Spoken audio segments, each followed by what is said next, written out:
स्वागत है आप सभी का रेडियो महारानी पे। रेडियो वाला तुषार है आप सभी के साथ। और आज मेरे साथ स्टूडियो में वैसे मेरे को बताने की ज़रूरत नहीं है कौन है। सर के फेस से ही आज उनकी पहचान है। सर के फेस से ही सर आपको जानते हैं। मेरे साथ आज स्टूडियो में योगेश्वर दत्त जी हैं। सर सबसे पहले अगर मैं बात करूं जर्नी की, तो अभी लास्ट 2013 में आपको पद्मश्री अवार्ड से नवाजा गया है।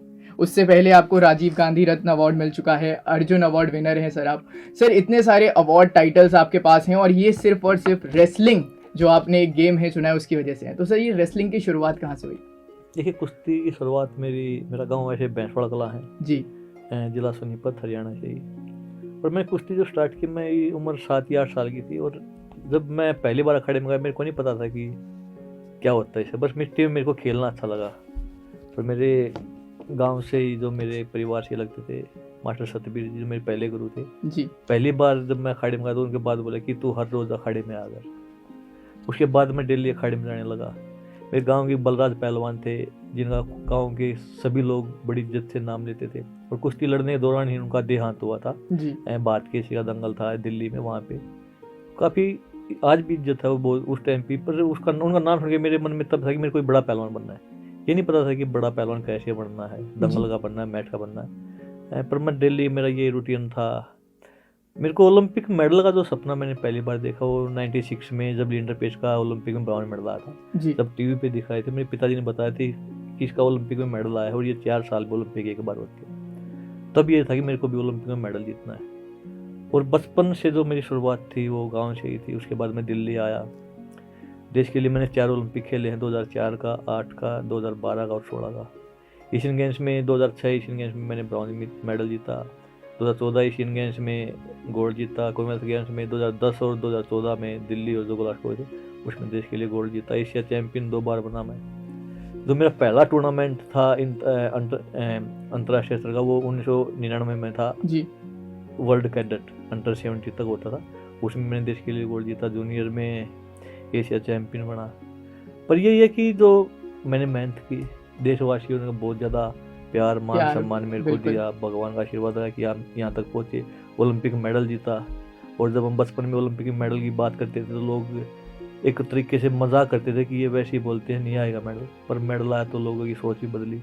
और सबसे बड़ी बात है कि लगातार 4 ओलंपिक से कुश्ती से हिंदुस्तान को मेडल मिले हैं। 2008 के बाद लगातार अभी 2021 टोक्यो ओलंपिक तक मेडल जीते।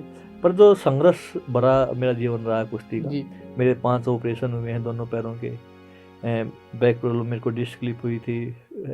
शोल्डर मेरा डिसलोकेट हुआ था। काफ़ी परेशानी, मतलब इंजरी बहुत ज़्यादा रही है। पर इंजरी में भी वापसी जो मैंने कुछ की, मेरी वापसी वो भी बड़ी शानदार रही है। हर इंजरी के बाद मैंने बड़ा मेडल जीता है, चाहे वो एशियन गेम्स का हो, चाहे कॉमनवेल्थ गेम्स का हो, चाहे ओलंपिक का हो। जी, बस यही है कि भगवान ने जितनी मैंने मेहनत की उसका फल मेरे को मिला। बिल्कुल। सर अभी बात चल रही थी, आपने ओलंपिक के बारे में बताया। ओलंपिक का जो मेडल था उसका जब मैच था ब्राउन्स मेडल के लिए आपका, तो पहला पॉइंट आपके अपोनेंट ने स्कोर किया, दूसरा आपने स्कोर किया जो स्कोर हुआ 1-1। बट उसके बाद आपने एक ऐसा दाव लगाया जिसमें आपने 6 रोल लिए और वो मैच आपके खाते में। वो क्या मूव था? अब रूल चेंज हो चुके। उस टाइम पे 3 राउंड में कुश्ती होती है, 2-2 मिनट के 3 राउंड होते थे, लाइक वॉलीबॉल या टेनिस की तरह बोल सकते हो। दो राउंड जीतता, 2 सेट जीतता, वही मैच जीतता। और मेरी सेमीफाइनल बाउट डीपीआर कोरिया पहलवान के साथ थी। पहला मैच उसने 1-0 से जीता था, दूसरा मैंने 1-0 से जीता। तीसरा जो निर्णायक मेडल का मैच था, थर्ड मैच, हाँ, उसमें मैंने 6-0 से उसको हराया था। और उसमें जो टेक्निक का मैंने इस्तेमाल किया था वो फितले दाव बोलती है उसको। फितले, हाँ, वो मैंने उसको पॉइंट स्कोर करके उसको मैंने लगाया था। और वहाँ से 6-0 से मैंने वो देश के लिए मेडल जीता। बिल्कुल। सर मेडल जीतने के तुरंत बाद का एक सीन मेरे को याद है जो मैंने वहाँ पर देखा था, 2012 में देखा। उसके बाद मैंने और भी वीडियोस में देखा। सर वहाँ पर जितने भी आपके फैंस थे जो आपके लिए चेयर अप कर रहे थे, आप रिंग से निकलने के बाद सीधा उनके पास गए थे, उनसे आपने हाथ मिलाया, उनसे बातचीत करी। तो ये क्या फीलिंग थी? देखिए, बचपन से मेरे को नहीं पता, क्योंकि जब भी मैंने संभाला, मतलब 7-8 साल के कुश्ती में स्टार्ट की। और जब भी मैं देखता हूँ तो कुश्ती जीतने के बाद मैं ज़रूर सबसे, अपने कोचिज से, अपने दोस्तों से सबसे पहले उनके पास में मिलने जाता। जो मेरे गांव वाले हों, जब मैं गांव देहात की बात करता हूँ, उसके बाद ये सिलसिला कंटिन्यू चलता रहा। बाहर से जब नेशनल की बात हुआ, बाहर से मेडल जीतने के बाद जब भी होता सबसे पहले मेडल मैच खत्म होते ही भी उनके पास जाता था। मैच खत्म होते ही या मेडल जीतते ही मैं जो भी हमारी चाहने वाले हमारे शुभचिंतक हैं, उनके पास हम जाते रहे था। वो सिलसिला लास्ट तक बरकरार रहा। अगर मैं किसी कारणवश मैच वाले दिन ना मिल लूँ तो अगले दिन कुश्ती देखने हम जो अपने जो और पहलवान थे उनके जाते थे, तो दर्शक दीर्घा में जाके उनसे मैं जरूर मिलता था, जो भी हमारे अपने चाहने वाले होते थे। सर यहाँ पर एक बात आती है, हर फाइटर मतलब जब फाइट कर रहा होता है तो उस टाइम तो वहाँ पर कंसंट्रेशन होता है। आपकी लाइफ में आपने इतनी सारी फाइट करी, बट कोई फाइट ऐसी रह गई हो कि आपको लगा था कि यार लाइफ में एक बार ये इतना अच्छा है, इसके साथ एक बार फाइट करनी है, कोई ऐसा प्लेयर? नहीं, तकरीबन सभी के साथ मेरी कुश्ती हुई है। हाँ, बहुत से पहलवानों से हम भी आ रहे हैं, हमने भी रहे हैं वर्ल्ड चैंपियन, ओलंपिक मेडलिस्ट, हम भी आ रहे हैं, हमने हराया भी है, ऐसा कोई नहीं है। सर हरियाणा से ये जर्नी शुरू हुई थी जैसे, और हरियाणा में जब आपने स्टार्ट किया उसके बाद आप इंटरनेशनल तक गए, तो सर एक ग्राउंड की कुश्ती और एक मैट पे खेलना, दोनों में बहुत डिफरेंस है, तो उसकी जर्नी के बारे में क्या बताना चाहिए? मैट और मिट्टी कुश्ती में बहुत ज़्यादा फर्क है, क्योंकि मैट पे कुश्ती बड़ी फास्ट चलती है, स्पीड से चलती है, और मिट्टी में कुश्ती स्लो हो जाती है, क्योंकि मिट्टी में तो पैर धस जाती है, मिट्टी वो पूरा उसको जो अखाड़ा होता है मिट्टी का ग्राउंड, उसको पूरा खोदते हैं, उसको उसमें स्लो होती है। और जो कंटिन्यू मैट पे करेगा वो मिट्टी में अच्छा नहीं कर पाएगा, और जो मिट्टी में लगातार करेगा तो वो मैट पे अच्छा नहीं कर पाएगा। और अंतर्राष्ट्रीय स्तर की कुश्तियाँ मैट पे ही होती हैं।